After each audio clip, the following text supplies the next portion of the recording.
Electrolysis 3। अब हमने देखना है कंसंट्रेशन इफेक्ट प्रेफरेंशियल डिस्चार्ज पे।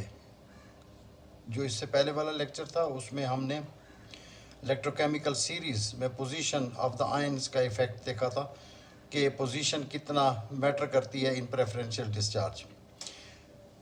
Influence of the concentration on preferential discharge is usually secondary to that of the position of the ion in electrochemical series। जो electrochemical series है वो govern करता है प्रेफरेंशियल डिस्चार्ज को, वो प्राइमरी फैक्टर है, primary condition है। कंसंट्रेशन सेकेंडरी है। The concentration effect plays its role.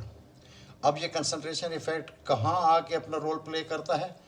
When competing ions are closely positioned, electrochemical series में अगर competing ions close हों एक दूसरे से, उनकी position हो, तो तब ये effect अपना रोल प्ले करता है। If the competing ions are further apart, the concentration effect is diminished।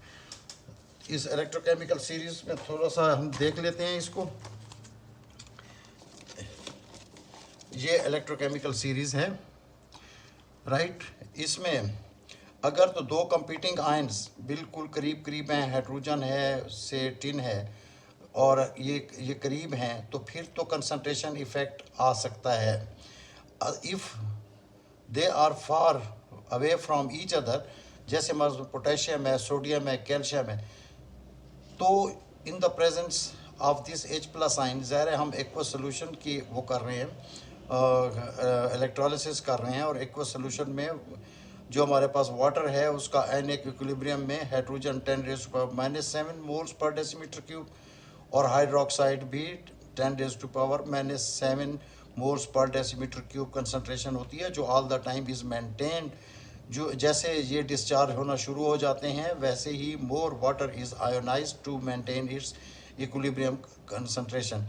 तो ये इफ़ेक्ट कभी नहीं आएगा, चाहे कितना ही कंसंट्रेटेड आप ये पोटेशियम, सोडियम और कैल्शियम के सोल्यूशन यूज़ करें, प्रेफरेंशियली हाइड्रोजन ही होगा जो डिस्चार्ज होगा, तो कंसंट्रेशन इफ़ेक्ट यहाँ पे नहीं आएगा। और ये पोजीशन जो होगी इन इलेक्ट्रोकेमिकल सीरीज़ वो डिटरमिन करेगी कि कौन सा आयन डिस्चार्ज होगा।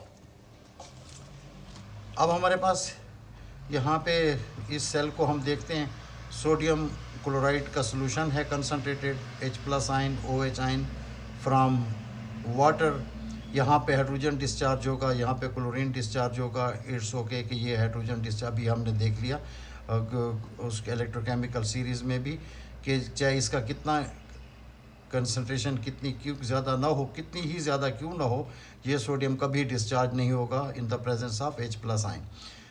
एनोड के ऊपर ये कंडीशन है कि यहाँ क्लोराइड हैं और हाइड्रोक्साइड्स हैं। अब देखें आप, ये हाइड्रोक्साइड हैं, ये chloride, they are not far apart, far away from each other, they are very close to each other. यहाँ पे कंसंट्रेशन का इफेक्ट रोल प्ले करेगा। अगर हम कंसंट्रेटेड सोल्यूशन सोडियम क्लोराइड का यूज़ कर रहे हैं, then the concentration effect comes in to play its role. तो यहाँ पे chloride due to concentration effect यहाँ पे ये डिस्चार्ज हो रहे हैं। If higher concentration of sodium positive ion is used, H+ is discharged preferentially. The effect of concentration of sodium positive is rendered less important by the great distance between the position of sodium positive and H+ in the electrochemical series। ये clear है आपको। At anode क्या होगा? Anode के ऊपर chlorides are discharged preferentially as their concentration is higher than OH ions। OH ion तो अपना equilibrium concentration पे हो गए, 10⁻⁻⁷ moles per decimetre cube water का जो आयनिक इक्विलिब्रिया है। As the two ions are positioned closely, concentration effect of chloride is predominant. तो concentration effect यहाँ प्रीडोमिनेंट होगा, तो ये हमारे पास आगे यहाँ पे डिस्चार्ज होंगे।